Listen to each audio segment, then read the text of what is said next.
Okay, so let's just dive right in. A little while back, this video went totally viral, and on the surface, it was incredibly simple. It showed a single penguin in this huge, empty, white expanse of Antarctica. But here's the thing. While its entire colony was moving in one direction, toward the ocean where the food and life is, this one penguin just turns around, and it starts walking in the complete opposite direction. All alone, straight into the heart of the empty continent. And as you can imagine, the internet just went nuts. See, people weren't just looking at an animal. No, they were looking at a mirror. Instantly, this penguin became this massive symbol. It was a hero for all the misfits, for the rebels, for anyone who's ever felt like they were just walking the wrong way in their own life. It was a story we were all desperate to believe in. And this is really where the myth-making machine kicks into high gear. The entire world just sort of collectively decided what this penguin's journey was all about, and we created this incredible story of bravery. What's so fascinating to me is just the sheer range of human emotion we projected onto this one little animal. I mean, look at these ideas. We saw everything. We saw rebellion against the system, a deep sense of loneliness, maybe even depression.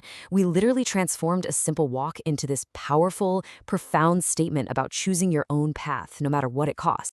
So this is the exact moment where our entire interpretation just gets completely turned on its head. Because that beautiful, poetic story we all fell in love with, well, it has a much, much colder, more scientific explanation. All right, so let's shift gears. Let's move away from the myth and get into the reality. What was actually happening to that penguin, according to the scientists who were actually there filming it?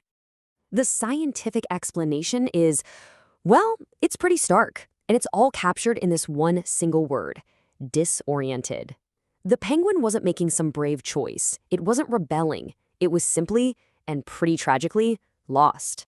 You have to understand, penguins navigate using this really complex internal system. Cues from their environment, the movement of the colony, visual landmarks. But in that featureless, blindingly white landscape of Antarctica, that system can just fail. That penguin's walk wasn't a choice. It was a biological malfunction. It was an error code, playing out in a vast, indifferent wilderness. So if there was this cold, hard scientific answer, why on earth did we, as humans, collectively reject it? Why did we cling so passionately to the story of the rebel hero? And this right here, this just lays it all out, doesn't it? It perfectly illustrates that disconnect. We looked at a biological malfunction and we called it courage. We saw pure randomness, and we called it destiny. We were desperately searching for meaning, because the alternative, just simple, pointless chaos, is way too uncomfortable for us to handle.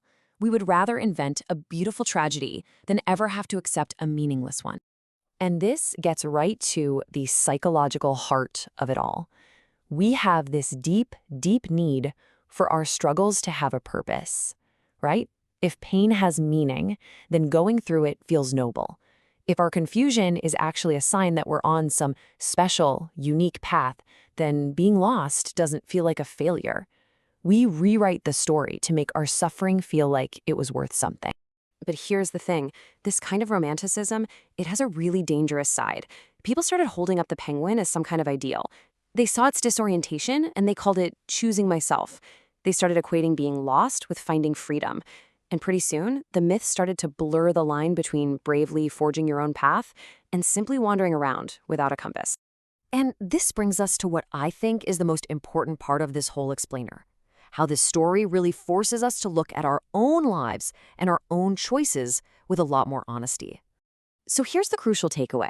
Just because you're moving away from the crowd, it doesn't automatically mean you're on the right path. Sometimes it's not a sign of authenticity at all. It's just misalignment. It's leaving something behind without having a clear destination in mind. This is the question we absolutely love to ask, right? When we see someone, or maybe it's us, quit a job, or end a long relationship, or leave town, our first instinct is to frame it as this incredible act of bravery. It's the heroic story we prefer to tell. But the penguin story forces us to ask a much harder, and honestly, a much better question. Is this choice leading towards a clear, conscious direction? Or is it just a move away from something uncomfortable, an act of disorientation? And I mean, this visual just says it all, doesn't it? Someone who just rejects the structure of the boat without any plan. They're not free, they're just drifting, completely at the mercy of the waves. True freedom isn't just about walking away, It's about being the sailor who consciously chooses a destination and then uses the structure of the boat, the sails, the rudder, the compass, to actually get there.